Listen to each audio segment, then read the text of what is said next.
I'll be showing you the phony moments of Steve Jobs. Let's get going. See if you can turn it on. My camera's not turning on. His camera was What's not that? turning on. I did slide it and let go. Not turning on. Here. He threw the camera at Okay. the guy, director. We'll let an expert see if he can turn it on. My camera's not turning on. He showed the iPhone. What's that? Okay. I did slide it and let go. Code issues.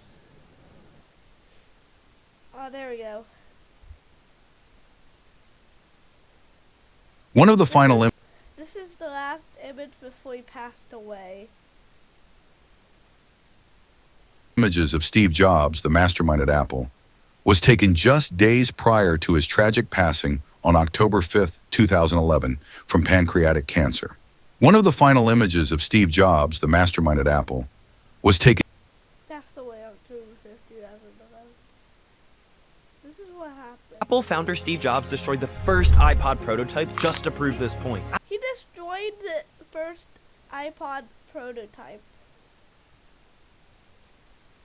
Apple founder Steve Jobs destroyed the first iPod prototype just to prove this point. Apple has some crazy stories, but this is for sure in the top 3. We know Steve Jobs only wore turtlenecks, had a fruit-only diet, and liked to park in the disabled handicap parking spot. But behind closed doors, Steve Jobs was worse than Elon Musk. We heard about this story from the Invest Like the Best podcast when they recommended the book Insanely Simple. Crazy obsession builds the best products, and Jobs' chaotic episode shows this. Jobs wanted Apple's first music player to be as small as humanly possible. He didn't want another Sony Walkman, or even worse, a big clunky Discman. So when his engineer presented the first iPod to Steve Jobs, he examined it carefully, looked at it, used it, felt the weight, then said, "It's too big." The stressed out engineers said it's impossible to make it any smaller. Then Steve Jobs does the unthinkable. He walks over and drops the first ever iPod prototype in an aquarium, then said, "Those are air bubbles. That means there's space in there, make it smaller." And that's how Apple founder Steve Jobs destroyed the first iPod prototype just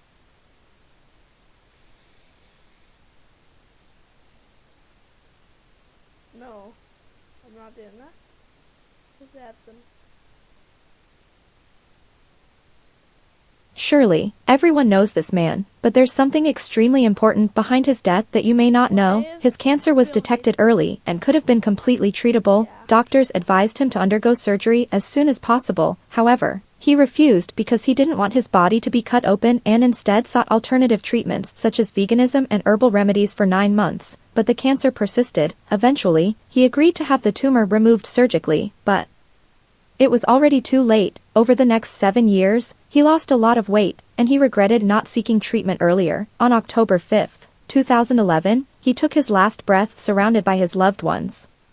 Surely, everyone knows this man, but there's something extremely important.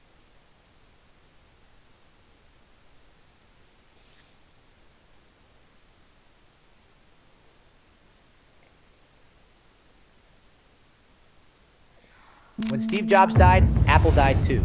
Let me explain. When we first heard Steve Jobs say, But we do have one more thing. and then walk out holding the first ever iPhone back in 2007, it was like we was watching somebody hold a 4-inch box of magic. We didn't really understand it, but we knew that we needed it. This was at a time where social media barely existed. Mostly nobody was making money using the internet. And while all this is going on, behind the scenes, Steve Jobs is still innovating, because the year after that, iPhone gets 3G and the App Store. The year after that, it can record video. The year after that, it can make FaceTime calls. And the year after that, it grows in size with a better display. How the heck am I gonna hold on to this phone when Kyle's making FaceTime calls to his shawty looking at her booty at night? As the phones got better, he started to release more products like the iPad, even better iPods, MacBooks, iMacs. But then he died, and guess what happened? Apple's focus was on making the same phone every year. The competition started making better phones than them, and even better technology in general. So rest in peace, Steve Jobs, and rest in peace, Apple.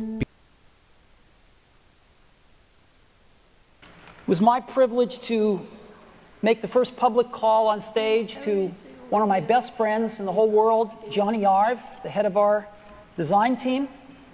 And I'd like to do the same on this occasion. So I'm going to go ahead and call Johnny now.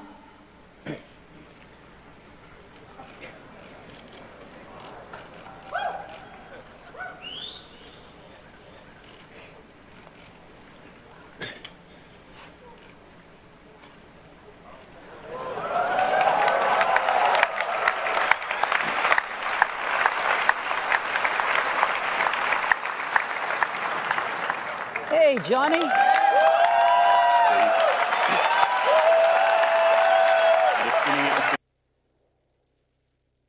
was my Thank you so privilege much for to watching.